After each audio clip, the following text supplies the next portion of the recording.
How to save TikTok video without watermark. If you want to save TikTok video without watermark, here's the tutorial.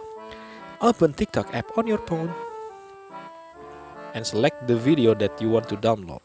For example, this video, and click on right arrow at the bottom right and click on copy link.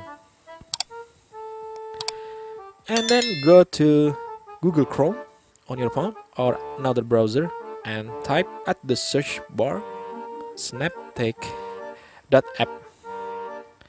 Enter. And then paste TikTok link here.